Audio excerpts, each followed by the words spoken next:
Welcome back to Commiebear's Airsoft channel, and in today's video it will be another video about a build. In the previous video I said I'll be the last one on GHK AKs, but that means that I won't be doing any more GHK AK related R&D or any experimentation. And so I do have some GHK AKs just lying around that I do need to get rid of, and this is one of them. And there's another one right there on my island that I just can't get out of the way because it's still in bits, and I want to use this island for food and not guns, but here we are. Because this is a pre-2019 GHK AK, which is the same one I've shown in the short receiver video, and this has the FCG side mount in place of a B33, and in my opinion, it is the better mount. After the previous video, some guys did point out to me that with the B33, it is in fact possible to strip out the BCG with the dust cover opened at only a 15-degree angle. I've confirmed that is in fact true, and you can strip out the BCG with the B33 at an angle, but it doesn't change the fact that if your receiver is too short, you still can't install the B33 correctly.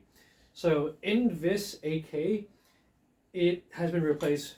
The usual B33 setup has been replaced with the SAG side mount, the Sure Shot Armament Group side mount. And so I'm just going to talk about this build, and it is a little bit different from the short receiver video because this is meant to be, well, it's going to find itself a new owner, and some of the parts are in fact pretty expensive and just made it a little bit more economical. So the TWI front handguard hasn't preserved. It's still very, very tight fitting. Didn't change that. Front end, however, I replaced it with a DTK2 replica that has been hot glued by me. Not a very good job of it, but at least it's just there. Like you could redo it yourself, and I just put it there because the outer barrel, the inner barrel does not protrude through it, and it just works. The PT1 stock, this has been restored with a LCT model because I looked up the original pricing for a TWI PT1 stock replica, and it was $275 US when it retailed. Yeah, so that's gone. All we have left is just a good old Alpha AK. And I do want to talk a little bit more about the RP1 Knob I have installed here because this has my customized RP1 insert extension, RP1 extension insert installed. So what that means is that because of the WNS BCG's weird straight charging handle angle, nominally these RP knobs will slip off. But I have replaced the insert so that now it's a very tight fit because it has a top and bottom captive as relative to a front and back captive. So this won't slide off. It is very, very solid. And I also revised the dimensions slightly so that the bolt lock functions correctly. So as you can see right now, this is the hip thesis crouch stop safety on the automatic mode, which is the mode you want to have it on when you want to do a manual bolt lock. So rack it back, flip your safety up, and there you go. That's a manual bolt lock. And the RP knob is not interfering with the bolt lock function. I'm not sure you can see it from that distance, but there you go. And a little bit more about the build. So internally, this has obviously the WNS full steel internals, the FCG set, trigger, the firing control group, and the bolt. The nozzle is still a stock nozzle.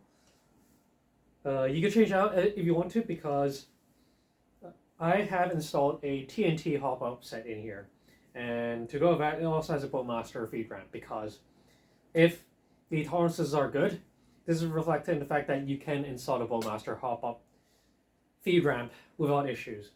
So Bowmaster feed ramp, TNT hop-up, and TNT barrel. Grip is the PTS grip, replaced with correct grip screws, and there's no wobble. Let's see, and yeah, that's about it for the build. I'm not sure if I missed anything. And I don't have many of these 545 mags left, so this is a pretty mint mag. which will be together with this Alpha AK, and yeah, because of the dual stage spring I have there, it's a little bit tight, but there you go.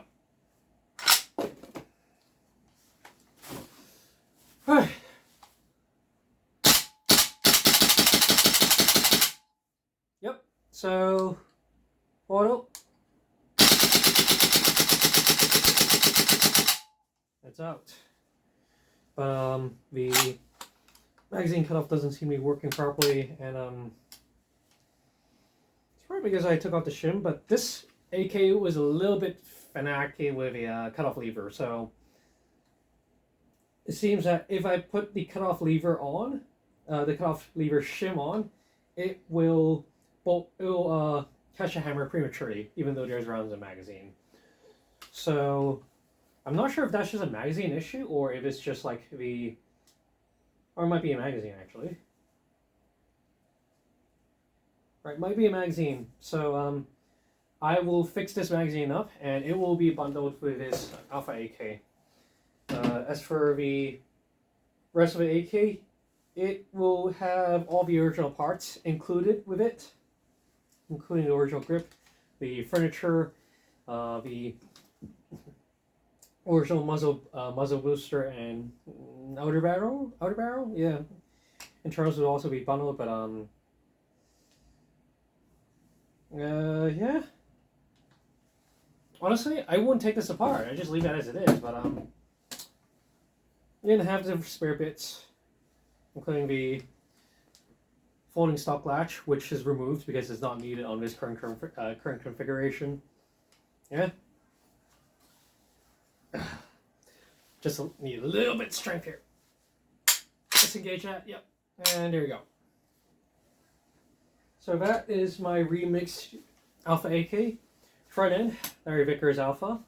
Trigger and safety, still Larry Vickers.